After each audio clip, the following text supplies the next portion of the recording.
man. Oh yeah. In his headphones. We can finally see man. We can of course see lady. We had the movie lady before, but the other thing we couldn't quite see the guy. My head is not cutting her off in the slightest. That so you need to be able to.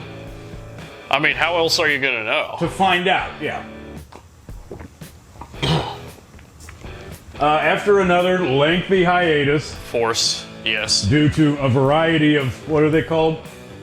Either technical, logistical opportunities. Logistical or just external disruptions. Force. Yeah. The force here with the... That he was able to reiterate another mission. Well, he never stops. For us to do. Yeah. We told them to we're going to put it on hold, but now we are here to execute said mission. Yeah, do you use the group Steppenwolf? When they're on the radio, yes. It's everybody's favorite Steppenwolf. Yeah. Some really popular stuff from America's history. They count as an American band, yeah. That is hard not to be familiar with. Even though they're from... Anyway. Yeah, there's 2 or 3 Steppenwolf songs that get played on the radio all the time. And the deep cuts are good too. Like yeah, there's a couple things that you're familiar with off of if it's a the nighttime deep cut shows. Yeah, if it's one of those record players that arranges stuff in a stack, I wouldn't exactly say, well, you cut that off. I hate Steppenwolf. No. Steppenwolf is good. I got into them in, what would that be? Teen age year times. Yeah. Of trying to be a record collector. When did I get most of these? I don't know. Freshman year of college, I believe, was when I really enjoyed these Steppenwolf. I still love this one. The first album, totally. Yeah.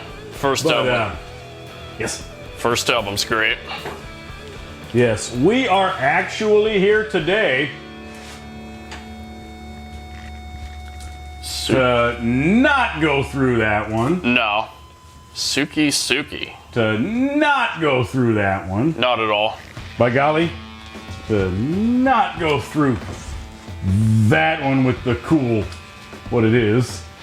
Album cover. The giant snakes and running animals. That's the one. Yeah. This was the thing that the dog was going to make us talk about today, the early Steppenwolf album. Yeah, he insisted that we talk about the live album. It was one of 2. 1970 release. Mm-hmm. You, of course, remember that other one, Steppenwolf Live? Yeah. That's from a concert in 1970, but this one was released in 70 and done as gig recording 1967? 67. Before they were even called Steppenwolf. That's it's interesting. Right. I don't want to go through the entire Wikipedia of Steppenwolf, but they do have a pretty interesting backstory. Half or most of the guys originally from Canada. Oh. John Kay being from Germany, etc., etc. Cool. But yeah, this was when they were still called the Sparrow. Mid-1967 in San Francisco. Pretty awesome. That they later moved to LA, based in LA after that. Yeah. So they have a pretty neat history as from right before they picked the name. Yeah, because... Producer Gabriel Meckler apparently that was reading the Herman Hesse novel at the time. Yeah. That's what I read and said, hey guys, how come you don't change your name to the name of the book?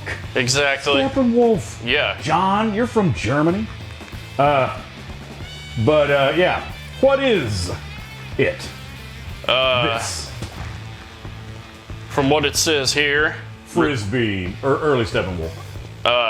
I mean, it was, we already went over the fact that it was recorded in '67, but these are all the early songs that they wrote, but performed live. And, it's pretty great. You hear about 12 people clapping in the audience. Yeah, it's not a phoned-in audience. it's definitely a live audience. Oh, canned applause? Yeah, at least they didn't use canned applause. They just didn't know who the greatness Parts of that other live album that do sound like that they were watching. But to sum it up, there is a different energy in this album than there is in the studio albums. Yes, to give you the heads up of what the heck we're talking about, Yeah. I consider this Yeah. generally superior. Yeah. It counts as my favorite Steppenwolf frisbee. So, yeah, you would, Edging out the first album as my favorite of their even releases. It counts as superior versions, man. yeah. There's a couple of those that they went on to later record.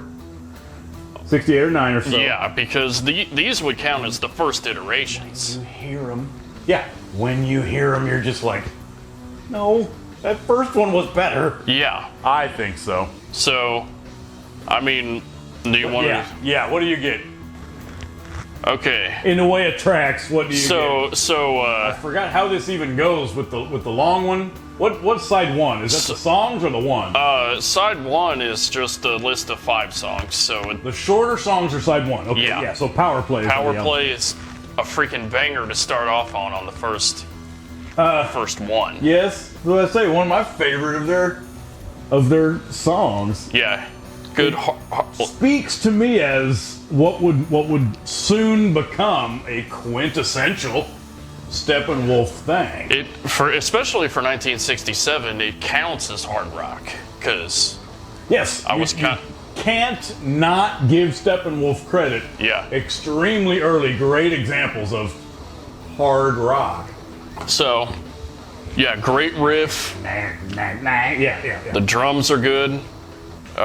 Howlin' for My Baby, the second track.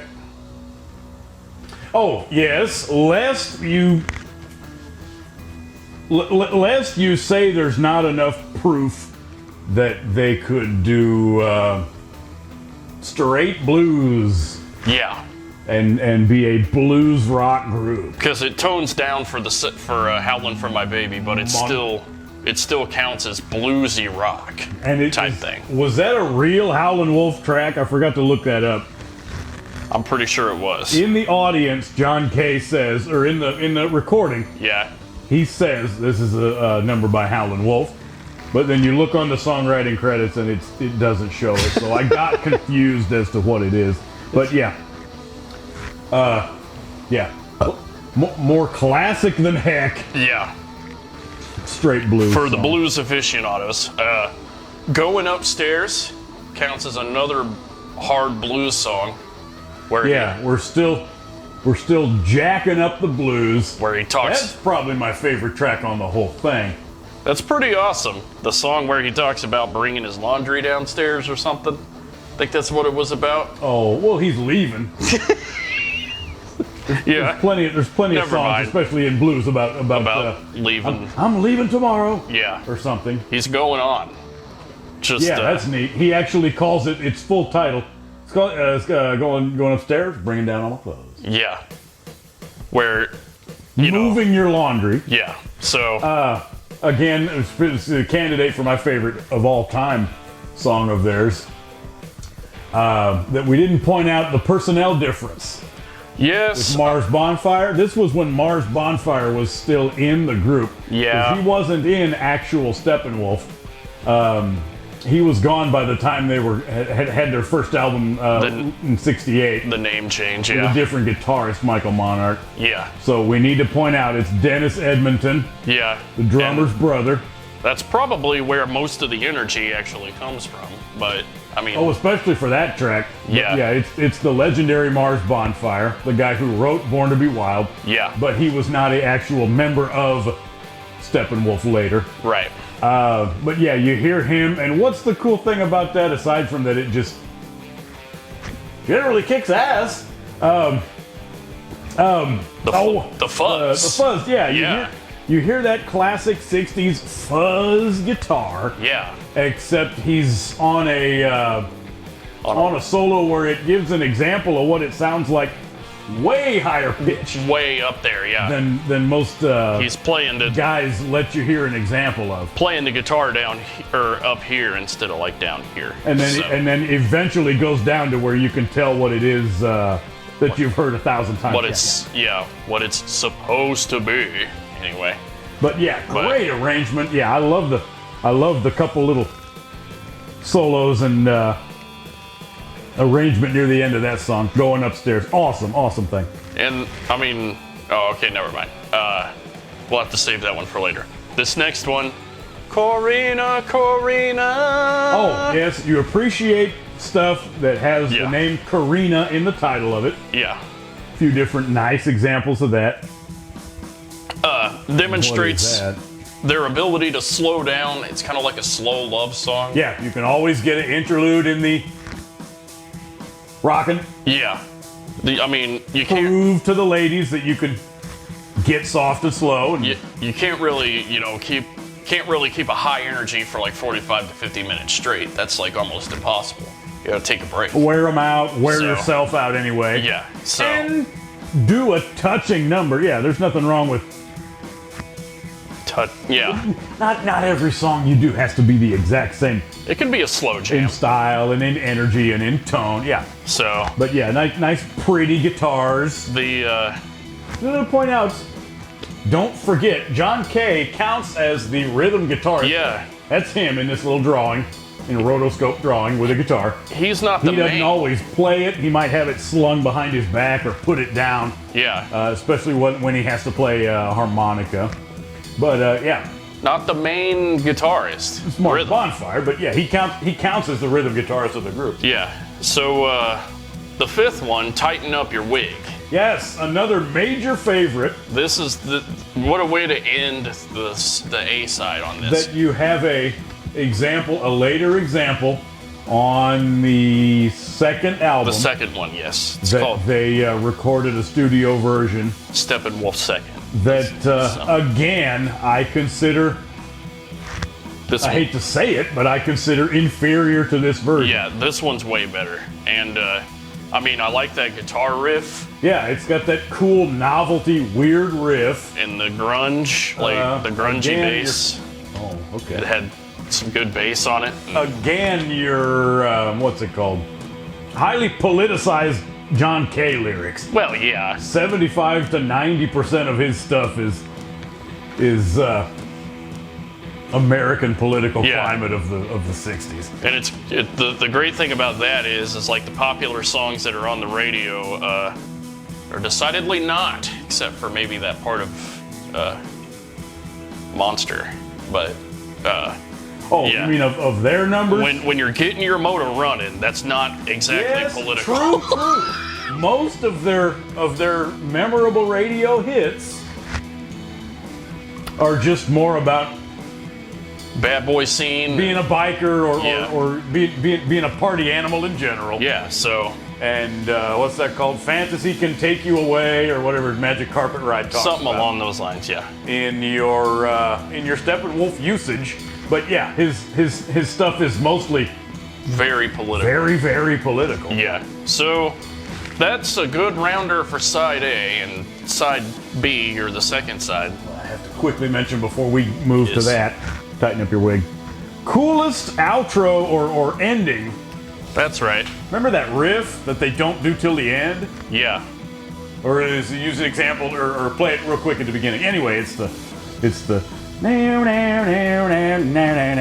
yeah. Totally freaking cool. Yeah.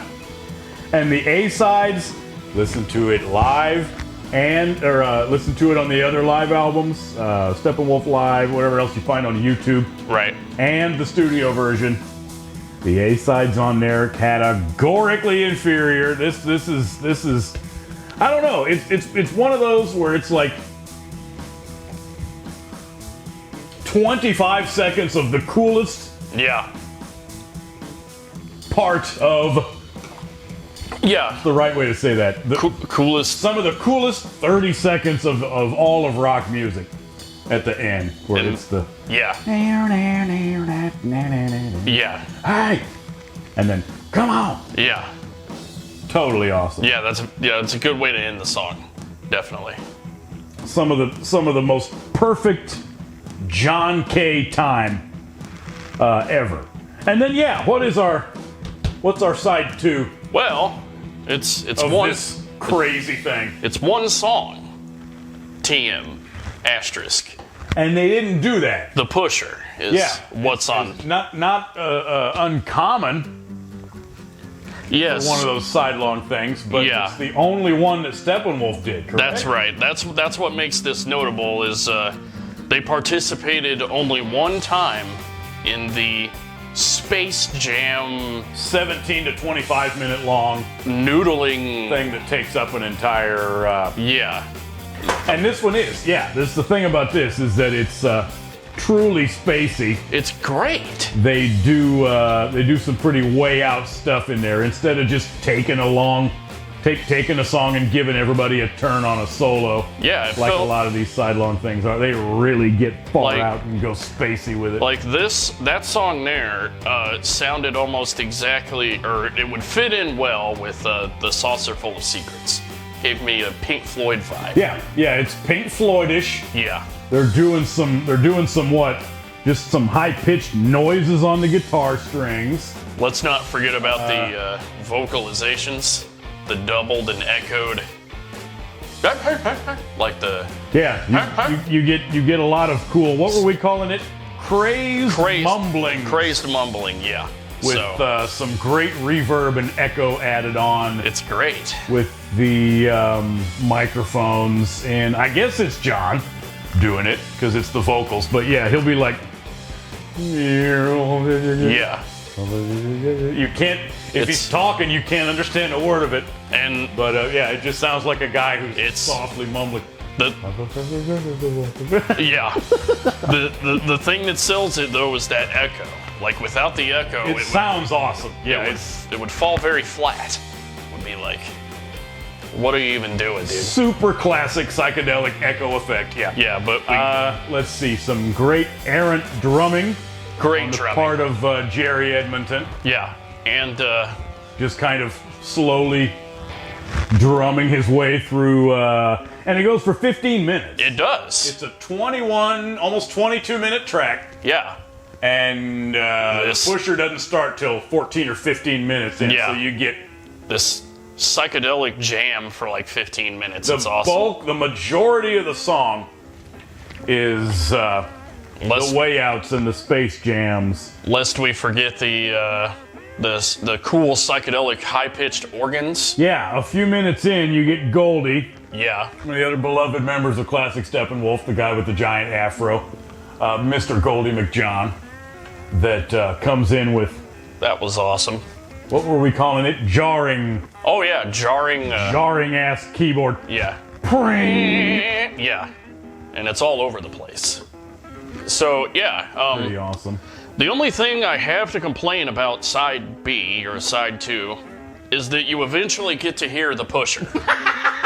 That's funny. Like, that's the only thing to complain about that side, but, I mean, I'll take it if that's... Too bad the whole thing isn't just a bunch of very well done psychedelic meandering. If that's the only thing to complain about on this album, then it's we're not hurting so bad. Then it's a solid album, and the Pusher's not a terrible track. It's one of their hits. No, it's not. Remember from what is that biker movie?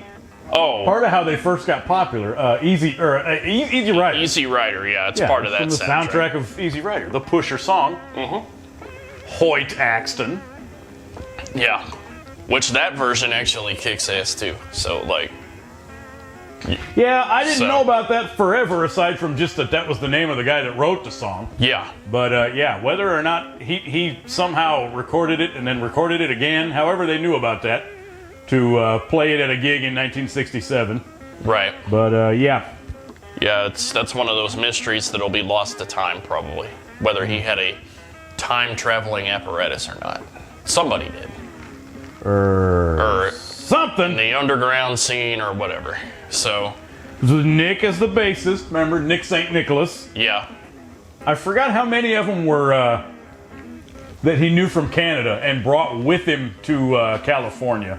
But I think Nick was one of them. Goldie, Maybe all of them. Yeah. Because Jerry and Dennis are brothers. Right. Mars Bonfire is the drummer's brother, Jerry Edmonton, and Dennis. But yeah, Nick, this was, because remember, Nick leaves and then comes back and leaves again. Yeah. And the rest of them that are in Steppenwolf, Mars Bonfire goes, but still writes a couple songs or gives them a couple songs to use. But yeah, a long pusher and improvisations. But yeah, generally darn awesome. Yeah. Is what I say. Yeah, it's definitely separates the Powerful feel, powerful sound. I like most of their other ones, Yeah. but just overall feels. There's less Can energy. we blame the production? I don't know. Yeah. If it's Like a poppier production, I don't Maybe. know. Definitely don't know enough to it's hard to know make the call, but because you can I feel like it's a reason why they released this even as an official That's the live thing, album is, like, in 1970, even- because the stuff even on there in the, kicks ass. the early 70s, like people, you could still sound energetic in the studio. I mean, Black Sabbath proved it. Oh, So- Led Zeppelin 2 And stuff Led like that. Zeppelin Yeah. 2, and yeah, you can still sound big and full and I don't know. energetic. in the I hate studio. to It's odd. make a sweeping. Yeah, I don't want to Yeah, paint with too broad a brush. yeah, But yeah, suffice to say, there's lots of studio stuff from Steppenwolf that leaves a little bit of the power to be desired. Mm-hmm. And on here, that power play, tighten up your wig going upstairs. Oh yeah, yeah, man, rocking stuff. yeah. Like, yeah, and you can't even dog on like basically any Steppenwolf album because they're all good. Yeah, they all have great numbers on them. You just gotta recognize that the live is what goes from good to great. That's basically what it is. If you're in the mood to rock, you put on a live one. Yes. If you're in the you wanna mood to- go on YouTube and look back up, they had some 1968 things Yeah, that would just be the difference of if you're what's his name, Michael Monarch instead of Mars Bonfire. yeah, but if you're That might still kind of sound pretty cool. Going through, finding whatever different other unofficial concert footage that you can find Yeah. on YouTube of old Steppenwolf. But yeah, Sparrow footage is a favorite of mine. yeah, if you're in the mood to groove, you put on a studio album. But if you're in the mood to rock, you put on one of the live albums. Remember when you have those backup vocals and stuff. Yeah. Yes, sir. True. Backup But vocals. yeah, early Steppenwolf album, released in 1970, recorded in 1967. Quite highly recommended. Yeah.